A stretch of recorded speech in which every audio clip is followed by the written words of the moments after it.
All right, 76. And Moses, the son of Amram, was still king in the land of Cush in those days, and he prospered in his kingdom, and he conducted the government of the children of Cush in justice, in righteousness, and integrity. And all the children of Cush loved Moses all the days that he reigned over them, and all the inhabitants of the land of Cush were greatly afraid of him. Excuse me. And in the 40th year of reign of Moses over Cush, Moses was sitting on the royal throne, whilst Adonah the queen was before him, and all the nobles were sitting around him. And Adonah the queen said before the king and the princes, "What is this thing which you, the children of Cush, have done for this long time? Surely you know that for 40 years that this man has reigned over Cush, he has not approached me, nor has he served the gods of the children of Cush. Therefore, hear, O ye children of Cush, let this man no more reign over you, as he is not our flesh.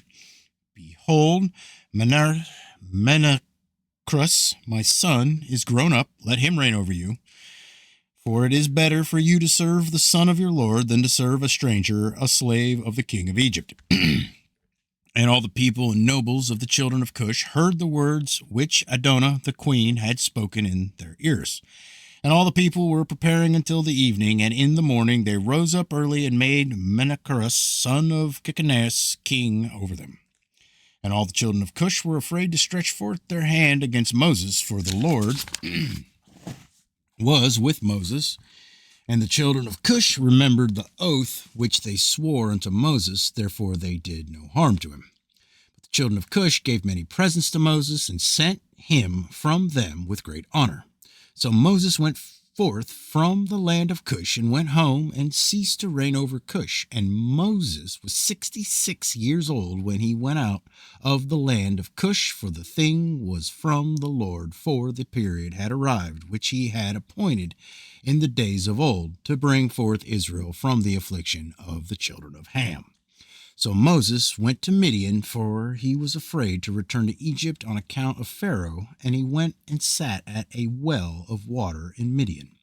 And the 7 daughters of Reuel the Midianite went out to feed their father's flock, and they came to the well and drew water to water their father's flock. So the shepherds of Midian came and drove them away, and Moses rose up and helped them and watered the flock. And they came home to their father Reuel, and told him what Moses did for them. And they said, "An Egyptian man has delivered us from the hands of the shepherds, and he drew up water for us and watered the flock." And Reuel said to his daughters, "And where is he? Wherefore have you left the man?" And Reuel sent for him, and fetched him, and brought him home, and he ate bread with him. And Moses related to Reuel that he had fled from Egypt, and that he reigned 40 years over Cush, and that they afterward had taken the government from him, and had sent him away in peace with honor and with presents. And when Reuel had heard the words of Moses, Reuel said within himself, "I will put this man into the prison house, whereby I shall conciliate the children of Cush, for he has fled from them." And they took and put him into the prison house, and Moses was in prison 10 years. And whilst Moses was in the prison house, Zipporah, the daughter of Reuel, took pity over him, and supported him with bread and water all the time. And all the children of Israel were yet in the land of Egypt, serving the Egyptians in all manner of hard work, and the hand of Egypt continued in severity over the children of Israel in those days.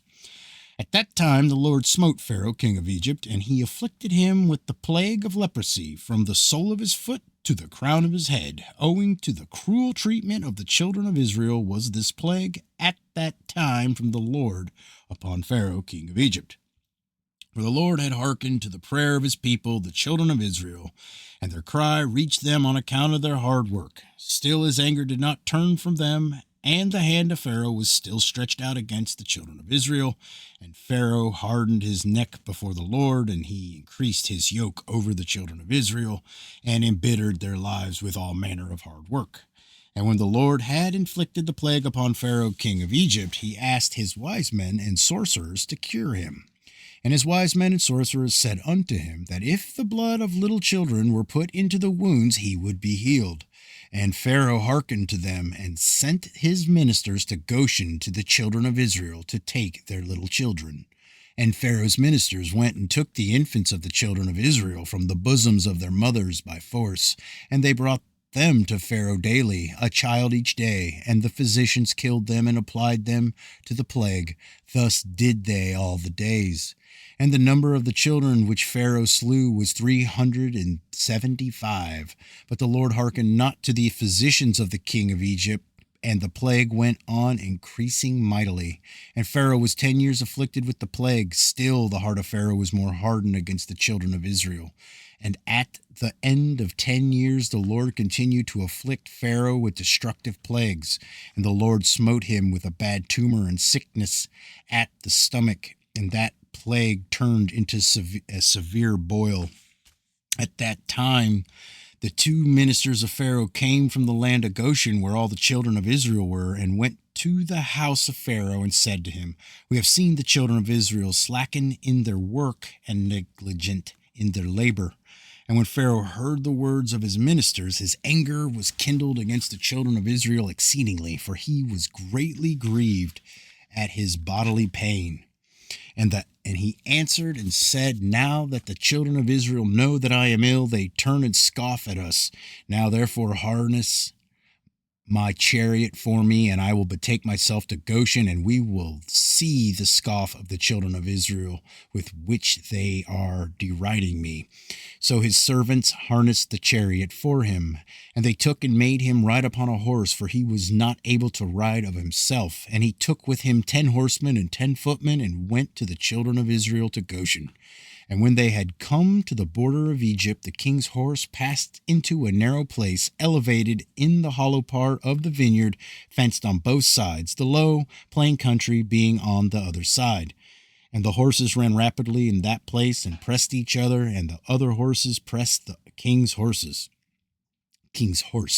And the king's horse fell into the low plain, whilst the king was riding upon it. And when he fell, the chariot turned over the king's face, and the horse lay upon the king.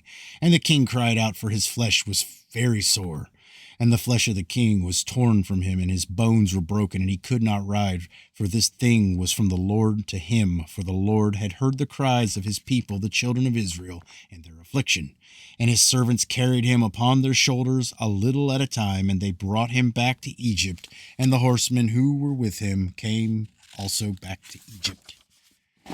And they placed him in his bed, and the king knew that his end was come to die. So Aparaneth, the queen his wife, came and cried before the king, and the king wept a great weeping with her. And all the nobles and servants came on that day, and saw the king in that affliction, and wept a great weeping with him. And the princes of the king and all his counselors advised the king to cause one to reign in his stead in the land, whomsoever he should choose from his sons. And the king had 3 sons and 2 daughters, with which Aparaneth, the queen his wife, had borne to him, besides the king's children of concubines. And these were their names: the firstborn Othri, the second Adikam, and the third Morion. And their sisters, the name of the elder Bethia, and of the other Achzui. And Othri, the firstborn of the king, was an idiot, precipitate, and hurried in his words. But Adikam was a cunning and wise man, and knowing in all the wisdom of Egypt, but of unseemly aspect, thick in flesh, and very short in stature. His height was 1 cubit. And when the king saw Adikam, his son, intelligent and wise in all things, the king resolved that he should be king in his stead after his death. And he took for him a wife, Gedudah, daughter of Abalot, and he was 10 years old, and she bare unto him 4 sons. And afterwards went and took 3 wives, and begat 8 sons and 3 daughters.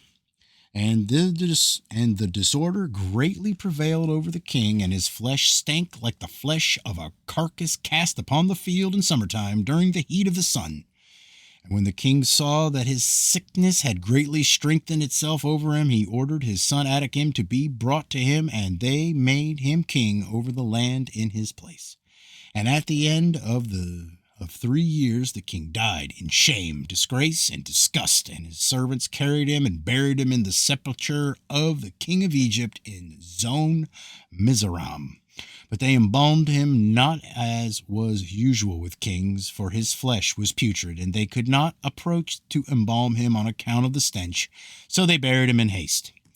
For this evil was from the Lord to him, for the Lord had requited him evil for the evil which in his days he had done to Israel.